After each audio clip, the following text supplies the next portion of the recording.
Lalu berselang tahun berganti tahun melakukannya bertiga sampai saya punya anak 3. Sekarang dulu kalau di rumah saya nyapu rumah, sekarang saya sudah sangat jarang. Karena apa? Karena sudah ada anak-anak yang membantu. Nah, Bapak Ibu Saudara, hari ini Tuhan mau kita sebagai orang percaya, kita sebagai orang percaya mengalami sebuah perubahan, ya, perubahan. Nah, kita akan lihat di dalam kitab Perjanjian Lama, kitab Yeremia pasal yang ke-31. Ada 3 ayat kita akan belajar, atau 2 ayat maksud saya, saudara.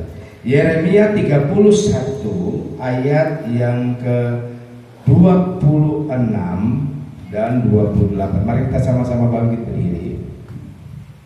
Yeremia 31 ayat 27 yang pria, lalu ayat 28 yang wanita. Mulai ayat 27 hitungan ketiga. 1, 2, 27. 1, 2, 3.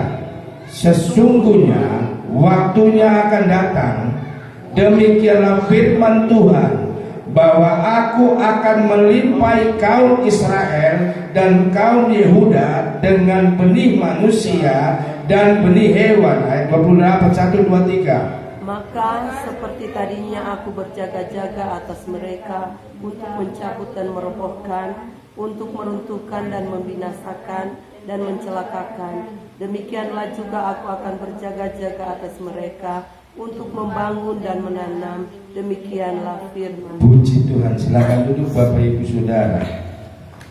Firman Allah di siang ini atau di minggu ini akan berbicara tentang, saya beri judul, Tuhan yang membangun. Amin saudara. Kehidupan kita orang percaya adalah kehidupan yang selalu ditetapkan oleh Tuhan. Kehidupan kita orang percaya kehidupan yang selalu dipilih oleh Tuhan. Jadi kalau Allah memilih, Allah menetapkan, dan Allah memilih hidup kita, tidak ada satu orang pun yang bisa menggagalkan. Amin Bapak Ibu Saudara. Saya yakin dan saya percaya Tuhan yang saya layani, Tuhan yang saya sembah adalah Tuhan yang sama yang Bapak Ibu Saudara yakini hari ini. Yakini bahwa Allah kita itu Allah yang selalu membangun. Amin. Di dalam hidup ini kita perlu membangun, yang pertama kita bangun sebuah komunikasi. Rumah tangga akan menjadi rumah tangga yang baik kalau komunikasinya baik, terbangun dengan baik komunikasinya itu. Lalu dalam hidup setelah kita dalam berumah tangga, selain kita punya komunikasi yang baik, membangun komunikasi yang baik, kita perlu membangun rumah. Makanya orang Melayu bilang, cuma orang Melayu Pak Pendeta yang rumahnya itu betul pas. Coba perhatikan, di setiap suku-suku baik di Indonesia Timur, di daerah Riau sekalipun, rumah-rumah zaman dulu ada rumah, ada apa? Tangga. Benar saudara? Rumahnya di atas lalu ada tangga. Makanya di dalam kehidupan kita disebut orang yang sedang berada di dalam rumah tangga. Cuma sekarang Pak Rommel punya rumah di yang sana tidak ada tangganya. Kenapa? Karena pendek. Nah Bapak Ibu Saudara, Allah kita adalah Allah yang selalu berkarya untuk membangun. Pada waktu itu bangsa Israel, khususnya suku Yehuda, ya, pada waktu itu mereka hidup sudah sangat diberkati oleh Tuhan. Mereka hidup sudah sangat merasakan kebaikan Tuhan. Suku Yehuda pada waktu itu sangat luar biasa. Tetapi pada satu ketika, kalau saudara baca, saya akan baca saudara, ada dua hal yang membuat mereka berubah. Keadaan suku Yehuda atau orang percaya umat pilihan Tuhan pada waktu itu, di ayat yang ke-21 dan 22 saudara perhatikan begini. Saya akan baca. Dirikanlah bagimu rambu-rambu jalan, pasanglah bagimu tanda-tanda jalan, perhatikanlah jalan raya baik-baik, yakni jalan yang telah kau tempuh. Ada tanda seru di sana. Kembalilah hai anak darah Israel, kembalilah ke kota-kotamu ini. Ayat 22. Berapa lama lagi engkau mundur maju, hai anak perempuan yang tidak taat? Sebab Tuhan menciptakan sesuatu yang baru di negeri perempuan merangkul laki-laki. Sudah perhatikan. Orang percaya waktu itu, suku Yehuda, umat Israel pada waktu itu melakukan ada dua hal yang dilanggar dalam norma-norma kehidupan. Ada dua hal yang dilanggar dalam norma-norma orang Israel melayani, mengiring Tuhan. Yang pertama ditulis di dalam ayat 21 tadi, orang Israel hidup tetapi tidak ada rambu-rambu. Pak Rommel, anaknya Wiki, biasa sopir. Dalam perjalanan akan selamat kalau dia memperhatikan apa? Rambu-rambu.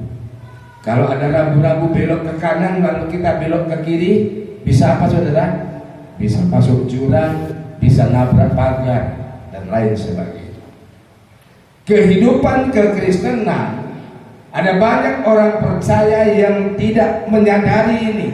Ternyata hidup dalam Tuhan, meskipun Tuhan itu sangat baik, Tuhan itu sangat dahsyat dan luar biasa, tapi dalam pengiringan kita perlu ada yang namanya rambu-rambu.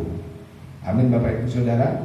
Tanda-tanda yang akan membuat kita, perjalanan rumah tangga kita, perjalanan bisnis kita, perjalanan pekerjaan kita, perjalanan kehidupan anak-anak kita menuju kepada keselamatan.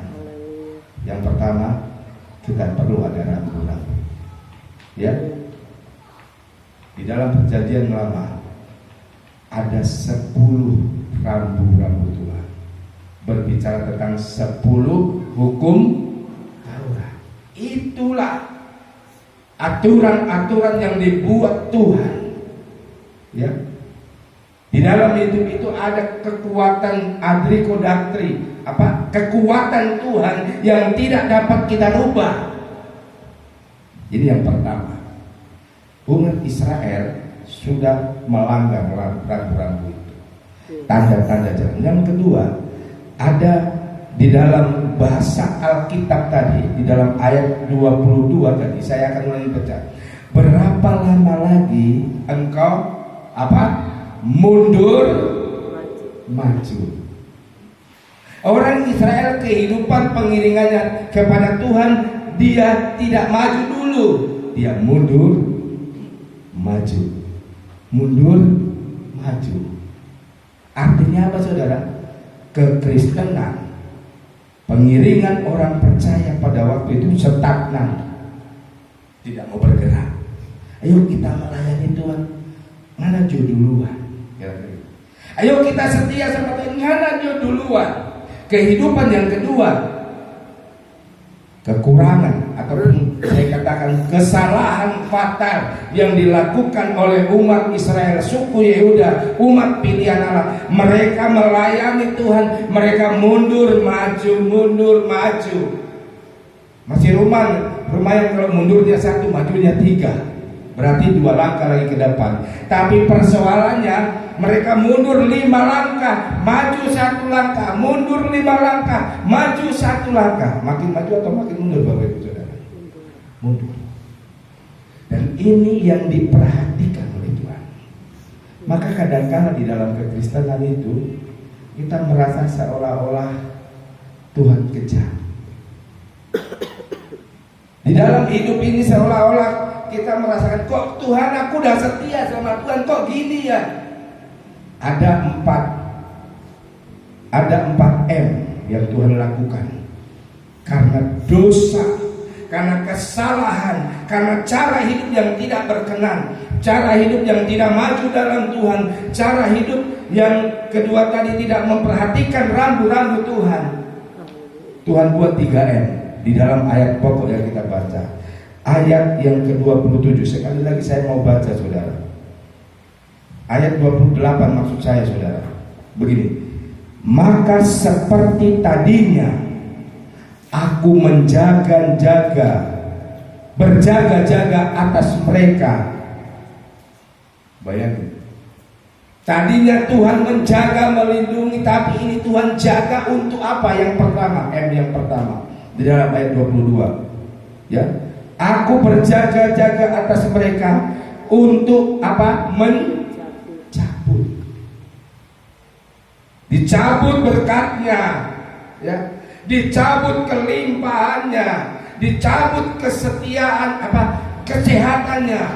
Ini yang pertama. Lalu yang kedua, apa yang diambil lagi saudara? Di ayat 28, mencabut lalu merobohkan untuk meruntuhkannya berkat yang sudah terbangun, rumah yang sudah terbangun dengan megah, kira-kira gitu. Kesenangan, kebahagiaan yang sudah terbangun dengan megah, dengan sangat baik. Yang kedua, Tuhan robohkan untuk meruntuhkannya. Yang ketiga, saudara perhatikan ayat 28 tadi. Untuk meruntuhkannya. Yang ketiga, membinasakannya. Dan yang keempat, dan menyelakakan. Apa? Mencelakakan. Demikianlah juga aku akan berjaga-jaga atas mereka untuk membangun dan menanam. Itu selanjutnya. Ada 4 hal saudara. Makanya kadang-kadang kalau kita lihat dalam istilah Alkitab, Tuhan itu nggak mau yang renovasi, ya. Kalau kita nggak benar, Tuhan hancurkan hidup kita. Sama dengan, makanya di dalam kitab Yeremia, saya lupa itu Yeremia berapa kalau nggak salah, Yeremia 9 atau 11, ya. Itu ada satu perumpamaan seorang penjunan yang membuat apa? Penjunan membuat barang-barang tembikar yang terbuat dari tanah liat. Di sini penghasil itu kalau nggak salah di daerah mana ini? Tempat pendeta Jericho yang lama. Pulutan. Di mana? Pulutan. Di sana katanya pembuatan keramik atau terbuat dari tanah liat. Di dalam kitab Yeremia diterangkan, waktu Yeremia dibilang mendengar suara Tuhan, pergi kamu ke tempat penjunan, pembuat tembikar, kira-kira gitu. Waktu Yeremia lihat seorang pengrajin membuat vas bunga yang begitu cantik. Sudah dia lihat cantik, tapi dalam pandangan si pembuat, si penjunan ini, si pembuat keramik ini, dia rasa tidak sempurna. Dibuat apa saudara? Alkitab katakan dihancurkan, dibuat dari nol. Tuhan kita kadang-kala Bapak Ibu Saudara seperti itu. Hanya karena kita sebagai orang percaya tidak melakukan 2 hal dalam hidup kita, tidak mau mendengarkan rambu-rambu Tuhan, dan tidak mau yang kedua, hidup apa tadi? Di dalam ayat 21 dan 22, ya, tidak melihat rambu-rambu Tuhan dan hidupnya tidak mau maju dalam Tuhan, Tuhan hancurkan. Bangsa Israel, suku Yehuda Tuhan hancurkan dengan ada kata 4M tadi, merobohkan, ya. Ayat 28 tadi, ya. Mencabut, merobohkan, membinasakan, mencelakakan. Sementara Tuhan berfirman, Tuhan tidak pernah memberikan rancangan apa yang mencelakakan. Tetapi kenapa ayat ini begitu kontradiksi Bapak Ibu Saudara? Nah Bapak Ibu Saudara, karena sekali lagi saya katakan, ada bagian Tuhan yang Tuhan kerjakan, kadang kita nggak ngerti, kadang kita nggak paham. Ya, saya pernah bersaksi kepada jemaat Tuhan satu waktu saya melayani di Kepulauan Riau, ada satu jemaat, ya, dia punya anak 6, lalu dia terlilit oleh hutang. Waktu dia mau beli pickup, dia bilang sama saya, "Gembala, saya mau ambil bank, saya mau beli pickup, saya mau usaha, boleh nggak?" Silakan, tapi yang penting Alkitab katakan harus setia dengan harta orang lain. Artinya apa saudara? Kita boleh utang, tapi utang itu harus dibayar. Itu ada ayatnya itu saudara. Tuhan nggak pernah mewajibkan kita berhutang, tapi Alkitab kata kita harus setia kepada harta orang lain. Harta orang lain apa? Harta yang dipinjamkan. Nah jemaat ini dia pinjam saudara. Dia pinjam 100 juta, singkat cerita dia beli pickup, ya, untuk usaha seperti yang sering kita lihat, usaha jual sayur, ya, keliling pakai pickup. Di sana kalau jualan seperti itu lumayan, ya, lumayan untungnya, dan saingannya kurang, saudara. Jemaat pikir ini yang membuat dia maju. Dia ambil bank 100 juta, dia beli, dia jualan. Lalu waktu jualan sudah habis, ada orang namanya, dia orang Batak, marga Gultom. "Pak Gultom, ada babi kena jerat di kebun saya." Dia senang, dia bilang, "Oh Tuhan, terima kasih, berkat." Dia ambil babi itu saudara, dia masukkan di pickup. Saudara, apa yang terjadi? Orang melihat, "Ih, Gultom punya pickup, ada babi." Besoknya dia jualan gak laku. Lusa dia jualan gak laku. Minggu depan dia jualan gak laku. Sampai 1 bulan gak laku jualannya. Gara-gara apa saudara? Buket. Lalu dia datang ke gereja. "Om, bagaimana ini om? Tak semua ancur, bagaimana di utang ini? Kita suka hadirkan sertifikat rumah." Khawatir gak Bapak Ibu Saudara? Khawatir. Di dalam hidup kadang-kala ada persoalan yang tidak hanya membuat kita khawatir. Ada persoalan seolah-olah tidak ada jalan. Ngerti maksud saya saudara? Dia ngeluh sama saya, dia buka hati sama saya mau bikin apa? Bukan main-main, 100 juta ini. Baru 3 kali atau 2 kali ansur saudara. Saya nggak bisa buat apa-apa. Saya sebagai gembala, saya ajak mari Pak, kita berdoa. Bapak Ibu Saudara, kami berdoa. Konon ceritanya, ini Bapak duduk sambil minum kopi. Dia menghayal, "Tuhan, kok buntu ya pertolongan buat saya. Apakah sertifikat saya ini akan disita bank? Kami nggak ada rumah lagi." Kira-kira gitu Bapak Ibu Saudara. Ya. Mau beli tanah bukan gampang di daerah minoritas. Kalau di sini beli tanah gampang, yang penting ada doi. Satu waktu dia malam-malam dia bilang, tengah malam dia minum kopi. Lalu ada suara yang bilang ini, "Bapak, besok pagi kamu pergi ke sana, bawa pacol, bawa ember." Dia ikuti suara itu Bapak Ibu Saudara. Dia cangkul di tanah di mana ditunjukkan dalam penglihatan dia cangkul. Itu tanah adalah kebun mertuanya, kebun garapan. Orang kebun, orang petani yang tahu siapa punya, di situ mertuanya itu berkebun. Mertuanya bilang, "Gultom, mana bikin apa di situ?" Tak tahu, dia cangkul.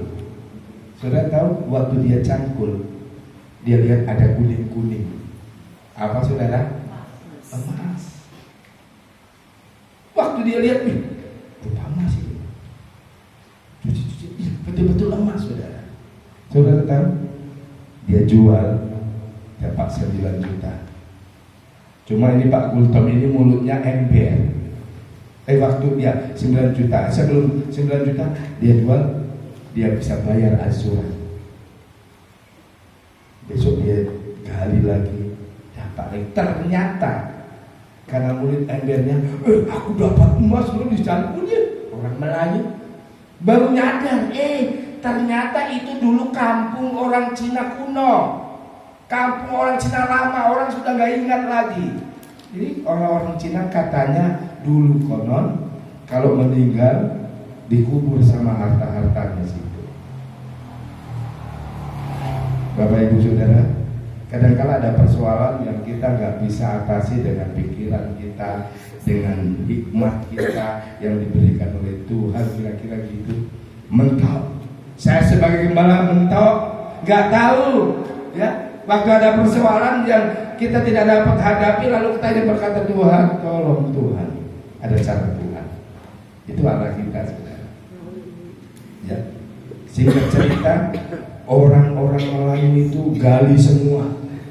Kobong itu digali sampai itu jarak-jarak 1 jengkal digali, gali terus. Orang nggak ada dapat, saudara. Tapi ini Pak Gultom gali, dia dapat lebih dahsyat lagi. Dia jual ke Tanjung Pinang, dia bisa dapat lebih dari 24 juta. Saya bilang, pergi lunasi utang, biar tenang. Allah kita, saudara, kalau Allah yang seolah-olah menghancurkan hidup kita, seolah-olah menghancurkan ekonomi kita, seolah-olah menghancurkan pekerjaan kita, jangan pernah takut. Allah mau, itu tandanya Allah mau kita dibangun lagi. Makanya di dalam ayat pokok kita di ayat 28 tadi, di bagian terakhir bilang begini, demikian juga aku akan berjaga-jaga atas mereka untuk membangun dan menanam. Demikianlah firman Tuhan. Ada 2 hal yang dilakukan oleh Tuhan. Tuhan akan membangun, Tuhan akan menanam. Membangun artinya sesuatu berkat yang dapat kita nikmati dengan jelas karyanya. Menanam artinya sesuatu yang berbicara tentang masa depan kita. Allah kita tidak hanya sekedar membangun hidup kita, Dia akan selalu memberi masa depan yang dapat kita raih hasilnya.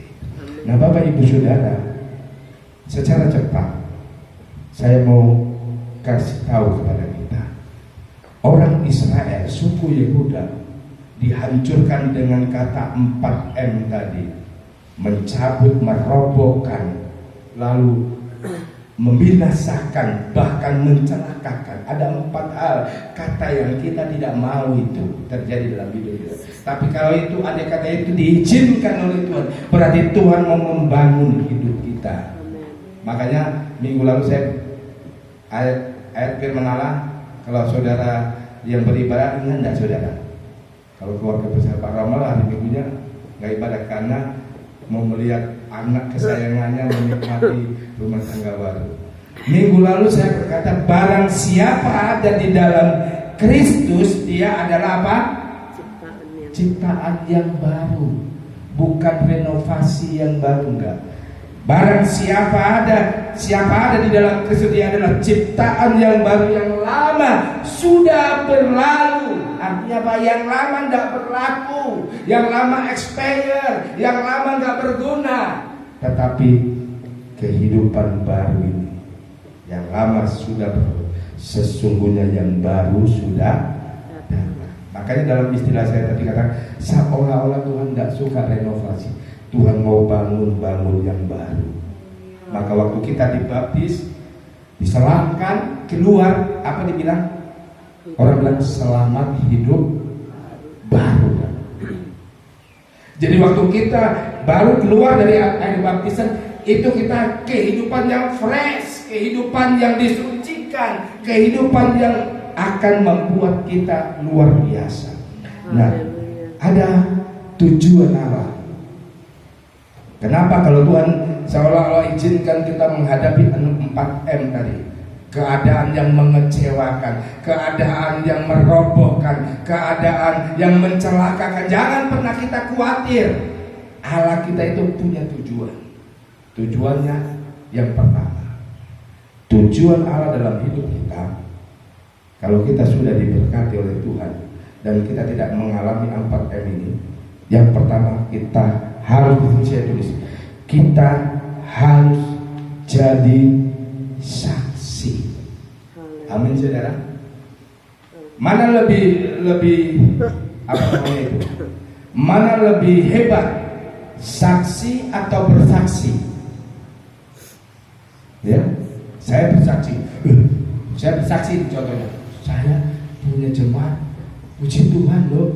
Saya di Rio punya jemaat, ada satu jemaat setia, anaknya 8. Tapi waktu saya pindah ke mana ini, ke Silian, Tuhan kirim lagi, ada jemaat juga, anaknya 8. Kan saya pernah bilang dengan Pak Roman, kami di sana ada satu jemaat anaknya 8. Di sini jumpa juga Pak Roman anaknya 8. Saya bersaksi karena saya mengatakan, wah Tuhan hebat loh, Tuhan bisa jumpakan lah. Itu bersaksi. Tapi kalau saksi itu yang mengalami. Ngerti maksud saya saudara? Para orang yang bisa ada kata kalau saya bersaksi, dia bersaksi, saya ditolong oleh Tuhan. Kebaikan Tuhan menolong untuk saya. Mana lebih ampuh? Saya punya kesaksian atau Pak Roman? Pak Roman. Kenapa? Dia yang mengalami. Jadi yang pertama, jadi orang percaya yang selalu terbangun dalam Tuhan adalah orang percaya yang hidupnya pertama jadi saksi Tuhan. Amin. Makanya lagu lama, saksi di mana saja, bukan bersaksi di mana saja. Enggak gitu kan lagunya adalah saksi di mana saja. Lu mau lihat Tuhanku yang hebat, lihatlah hidupku. Lu mau melihat Tuhanku yang dahsyat, lihatlah hidupku. Saya disembuhkan dari penyakit, saya diberkati, saya ditolong oleh Tuhan. Ini yang pertama Bapak Ibu. Kalau engkau mau melihat bangunan berkat Allah itu makin melimpah dalam hidup kita, jadilah saksi Tuhan. Jemaat yang sudah jadi saksi Tuhan, gembala tidak perlu takut itu di mana. Ini yang pertama, jadilah saksi Tuhan. Yang kedua Bapak Ibu Saudara, tujuan Allah atas hidup kita supaya berkat Allah itu terbangun, pertolongan Tuhan itu terbangun, kehidupan kita terbangun dalam Tuhan. Yang kedua, di sini saya tulis saudara, ya. Yang kedua, mari kita akan lihat dulu ayat dari dalam 1 Korintus. Tolong Vina baca dulu 1 Korintus pasal 1 ayat 26 sampai 28. Ada 2 ayat. 1 Korintus pasal 1. 1 Korintus pasal 1 ayat yang ke-26 sampai yang ke-29. Ayat yang ke-26. Ingat saja saudara-saudara bagaimana keadaan kamu ketika kamu dipanggil menurut ukuran manusia. Tidak banyak orang yang bijak, tidak banyak orang yang berpengaruh, tidak banyak orang yang berpandang. Ayat yang ke-27. Tetapi apa yang bodoh bagi dunia dipilih Allah untuk memalukan orang-orang yang berhikmat, dan apa yang lemah bagi dunia dipilih Allah untuk memalukan apa yang kuat. Ayat yang ke-28. Dan apa yang tidak terpandang dan yang hina bagi dunia dipilih Allah, bahkan apa yang tidak berarti dipilih Allah untuk meniadakan apa yang berarti. Ya, sampai di sana saja. Sudah perhatikan. Paulus ingatkan kepada jemaat Tuhan, ingat saja saudara-saudara, bagaimana keadaan kamu ketika kamu dipanggil oleh Allah. Ini ayat saudara, kalau saya implikasikan dalam hidup saya pernah katakan kepada jemaat Tuhan, kalau enggak karena Tuhan saya tidak tahu saya jadi apa hidup ini. Saya pernah katakan, waktu saya kecil, kami kakak beradik 10 orang. Bapak Ibu Saudara mungkin gak pernah yang saya alami, ya. Saya bisa alami bagaimana waktu almarhum ibu saya hidup. Dia jualan bubur. Dia jualan di Pulau Jawa, saudara, penuh kepadatan. Jual bubur dari jam 7 sampai jam 10, nggak ada yang laku biar satu mangkok pun. Lalu kakak saya, abang saya almarhum, dia, "Mak, Bu, ayo jualan di bawah kolong jembatan." Jual bubur bawah kolong jembatan. Ya. Kalau orang Jawa, kami ada namanya bubur terik, saudara. Terik itu apa namanya? Apa namanya itu? Tahu disantan kuning kental. Nanti ada ayam sedikit disuir-suir, pakai telur. Itu jual bubur. Buburnya terbuat dari nasi, lalu pakai santan, dimasak, dikacau. Saya masih ingat, saya, ibu saya, kakak saya, abang saya, kami jualan di bawah kolong jembatan. Tidak sampai 15 menit, bubur habis, saudara. Begitu sulit hidup itu. Lalu setelah saya sampai hari ini saya jadi hamba Tuhan, saya berkata, saya selalu ingat, saya seperti ini karena Tuhan. Amin, Bapak Ibu Saudara. Yang kedua, kalau engkau ingin dibangun terus dengan Tuhan, tingkatkan kesadaranmu. Saya ada sampai hari ini karena Tuhan. Paulus ingatkan kepada jemaat yang ada di Korintus, ingat bahwa bagaimana Allah panggil kamu menurut ukuran manusia. Ukuran manusia artinya apa? Siapa kamu? Apalagi melayani di daerah orang yang mayoritas orang Kristen. Ada opa harusnya siapa kamu, kasihan anak-anak belum lahir kita so Kristen 30 tahun, so Kristen 20 tahun, anak siapa? Bapak Ibu Saudara, Paulus waktu itu ada jemaat yang seperti itu. Makanya Paulus berkata, ingat bagaimana kamu waktu dipanggil oleh Tuhan, kamu bukan siapa-siapa. Kamu hanya orang yang penuh dengan kesulitan. Kamu orang penuh dengan boleh katakan kecelakaan. Karena Alkitab katakan banyak di antara kamu yang tidak bijak. Artinya apa, saudara? Kira-kira banyak di antara jemaat Tuhan yang ada di Korintus adalah jemaat Tuhan yang tidak berpendidikan. Yang kedua, banyak jemaat Tuhan yang ada di Korintus adalah jemaat Tuhan yang kira-kira dari sudut ekonomi yang miskin, tidak terpandang, tidak berpengaruh. Ya. Baru dikatakan banyak yang bodoh. Ini kata sangat, ya. Dalam bahasa asli bodohnya ini, banyak orang jemaat di Korintus, jemaat-jemaat yang maaf cakap, tidak hanya sekedar bodoh. Bahasa aslinya punya arti jemaat yang blow on, bodoh tapi bodoh banget. Bayangin. Tapi waktu Tuhan ambil, Tuhan pilih, Tuhan tetapkan, kurang lebih secara gereja mencatat 250 tahun jemaat di Korintus ini menjadi jemaat teladan. Luar biasa gak buat itu, saudara? Luar biasa. Dalam segala kekurangan kita, Tuhan izinkan kita dipilih Dia. Supaya yang kedua, kita menjadi jemaat Tuhan tidak hanya sekedar terbangun, tapi jemaat Tuhan yang teladan. Amin, Bapak Ibu Saudara. Saya mau satu ketika jemaat GBD Mawar Sarung menjadi jemaat yang teladan. Orang yang teladan adalah orang yang selalu dilihat sikap hidup. Ini bagian yang kedua, Bapak Ibu Saudara. Bagian yang kedua, Tuhan mau kita menyadari siapa keberadaan kita.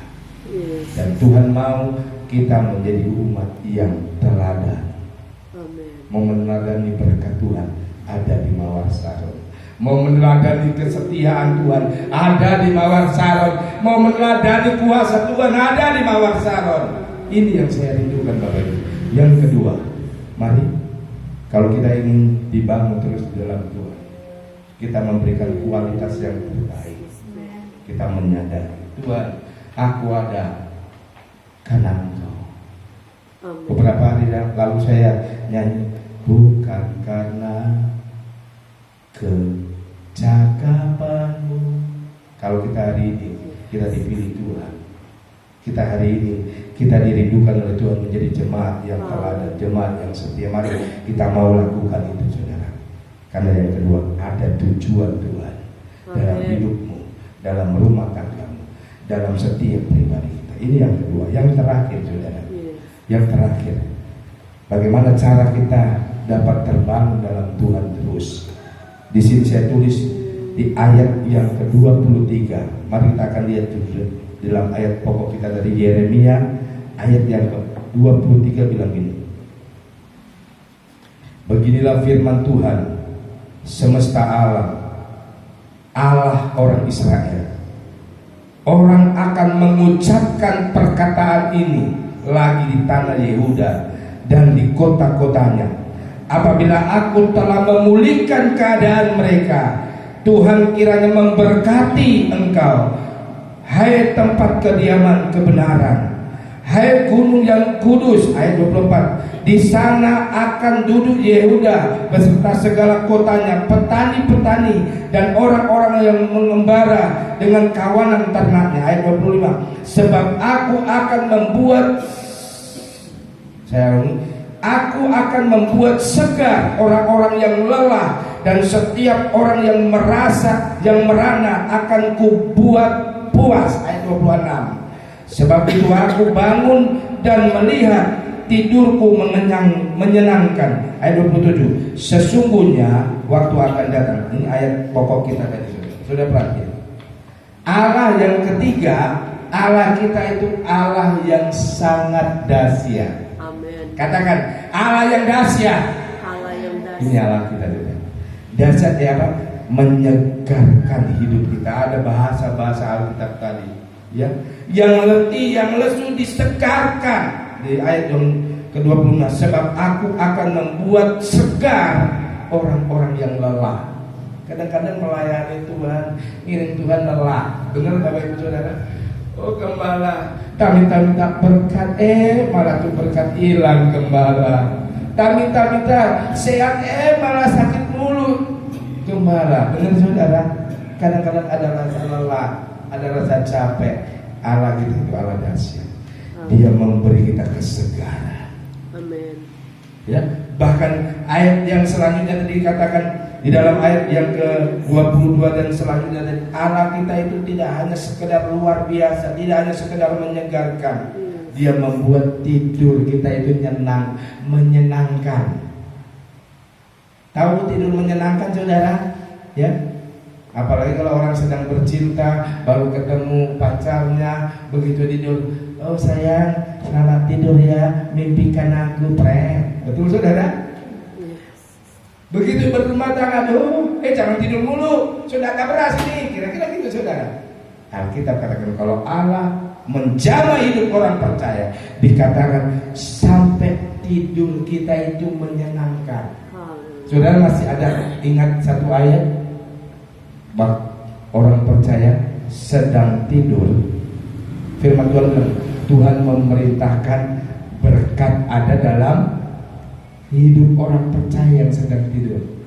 Kurang apa lagi Tuhan baik dengan kita saudara? Betul? Sedang kita tidur, Tuhan katakan perintahkan berkat untuk memberkati. Tidur kita orang percaya. Itu sebabnya yang ketiga, bagian yang paling terakhir, kalau kita ingin melihat Allah membangun kehidupan kita menjadi sangat baik dan lebih baik, jadilah orang percaya yang selalu menyadari Tuhan kita itu dahsyat. Amin. Dia membuat kita itu luar biasa. Ini bagian yang terakhir Bapak Ibu Saudara. Ada 3 hal melalui pesan firman Allah. Tuhan kita adalah Tuhan yang membangun dari kebaikan yang satu kepada kebaikan yang lain. Meskipun keadaan kita mungkin secara manusia kurang baik, tapi Alkitab katakan dalam kitab Galatia, jangan jemu-jemu berbuat baik. Karena Allah kita selalu Allah yang menyediakan yang terbaik dalam Mari kita sama-sama bangkit berdiri. Kami minta Bapak Ron main musik. Kita akan bersyukur buat firman yang kita sudah dengar saat siang hari ini. Yesus baik, Yesus baik. Yesus, mari kita sama-sama bangkit berdiri. Haleluya. Terima kasih Tuhan Yesus. Yesus baik, baik buat saya. Yesus baik, baik buat saya. Ku tak dapat membalas kasih-Mu, Yesus. Yesus baik, baik buat saya. Nyanyikan lagu ini dengan sungguh-sungguh. Kita angkat tangan kita. Yesus baik, ya Tuhan Yesus baik buat saya. Yesus baik, baik buat saya. Haleluya. Ku tak dapat membalas kasih-Mu, Yesus. Yesus baik, baik buat saya. Yesus baik, Yesus baik. Glory, glory, glory, haleluya. Terima kasih buat kebaikan Tuhan. Yesus baik, Yesus baik, baik buat saya. Ku tak dapat membalas kasih-Mu, Yesus. Yesus baik, baik buat saya. Sembah Tuhan. Kalau seringkali kita merasakan kebaikan Tuhan jauh dari hidup kita, mungkin dalam hidup kita meninggalkan norma-norma di dalam kekristenan yang baik. Tidak ada rambu-rambu dalam hidup kita. Kita hidup tidak maju dalam Tuhan. Itu yang membuat kebaikan Tuhan itu seolah jauh dalam hidup kita. Glory. Nyanyikan lagu ini 2 kali lagi. Yesus baik, baik buat saya. Yesus baik, baik buat saya. Ku tak dapat membalas. Glory. Ku tak dapat membalas kasih-Mu, Yesus. Yesus baik, Yesus baik. Sekali lagi Yesus baik. Dan untuk sangat berdoa berfirman Allah, Yesus baik, Yesus baik, Yesus baik. Haleluya.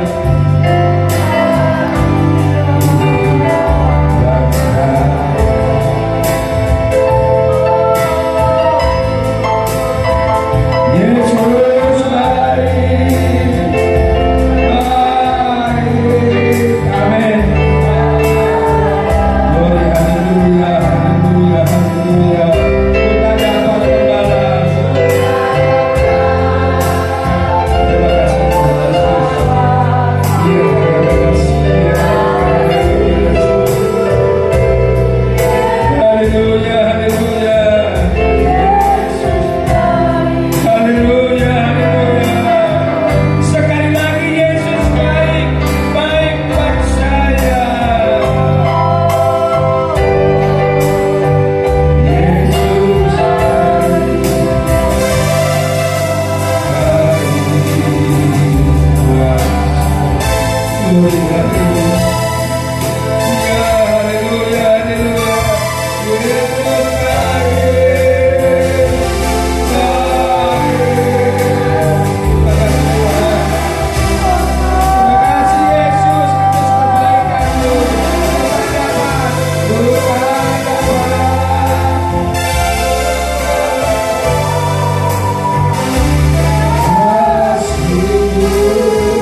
Benar Tuhan, Engkau Engkau sangat baik luar dalam biasa. hidup kami. Engkau sungguh baik dalam setiap Engkaulah yang selalu membangun kehidupan kami. Tuhan kami yang setia, tetapi Tuhan tetap setia. Iya Yesus. Sebabnya Tuhan kami berkata, Tuhan Yesus baik. Amin, amin. Kasih setiap Amin, haleluya, haleluya.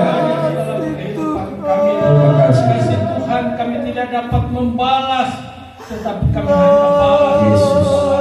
Kami mau persembahkan tubuh jiwa roh kami Iya. menjadi suatu korban persembahan kami yang hidup dan yang berbau halus Tuhan untuk menyenangkan hati Tuhan. Karena kasih Tuhan kami tidak dapat bayangkan, kami tidak dapat terukur kasih Tuhan. Kasih Tuhan tidak dapat diselami. Kasih Tuhan tidak dapat, ya Tuhan, kami bayangkan Tuhan. Kasih Tuhan Terima kasih. benar-benar Tuhan tidak dapat kami selami, ya Tuhan. Itu sebabnya Tuhan kami mau rindu untuk mengasihi Tuhan lebih dari semuanya Tuhan, untuk selalu memuji Engkau, memuliakan Engkau Tuhan, untuk menyenangkan hati-Mu Tuhan. Hamba-Mu Tuhan sudah melayani kami Tuhan. Pakailah dia dengan urapan kuasa Roh Kudus Tuhan, di mana dia, ya Tuhan Yesus, pergi dan berada untuk memberitakan firman Allah maupun Tuhan tentang kita Tuhan, untuk membangun kami sebagai jemaat Tuhan yang setia kepada-Mu ya Tuhan, yang dipakai oleh Tuhan, yang diurapi oleh Tuhan dengan kuasa Roh Kudus. Terima kasih. Supaya Tuhan kami menjadi gereja pembawa terang, menjadi saksi Tuhan, supaya Tuhan kami boleh dapat menarik banyak jiwa-jiwa berbondong-bondong untuk bersama-sama dengan kami tempat ini. Karena inilah menjadi suatu kerinduan kami ya Bapa. Kami percaya Tuhan terus bekerja kepada Bapak-Bapak kami Tuhan, sehingga Tuhan Yesus kami boleh melihat mujizat-mujizat Tuhan. Tuhan akan nyatakan di tempat ini Tuhan. Kami percaya Tuhan. Terima kasih Roh Kudus, terima kasih Tuhan kami. Kami percaya kami semua sudah diberkati oleh Tuhan dengan kebenaran firman-Mu. Biarlah itu Tuhan bertumbuh di dalam hidup kami ya Tuhan, supaya kami semakin hari, kami semakin dewasa mencapai dalam tingkat pertumbuhan. Amin, dan amin, semakin amin. dewasa di dalam Tuhan, semakin sempurna di hadapan Tuhan, untuk kami mau menyambut hari kedatangan Tuhan. Amin, amin. Karena inilah yang sedang kami nantikan, untuk kami rindu, untuk selalu beribadah, untuk menanti-nantikan Tuhan. Terima kasih, inilah doa dan syukur kami, dan kami juga akan membawa korban persembahan yang pertama dan yang kedua Tuhan. Terima kasih. Karena kami rindu untuk ya Tuhan Yesus melayani Engkau, Amin. supaya kami diberkati Terima oleh kasih. Tuhan. Inilah doa syukur kami Bapa, di dalam nama Tuhan Yesus. Haleluya. Amin. Amin. Puji Tuhan. Silakan duduk, kita akan memberikan jawaban doa terlebih dahulu.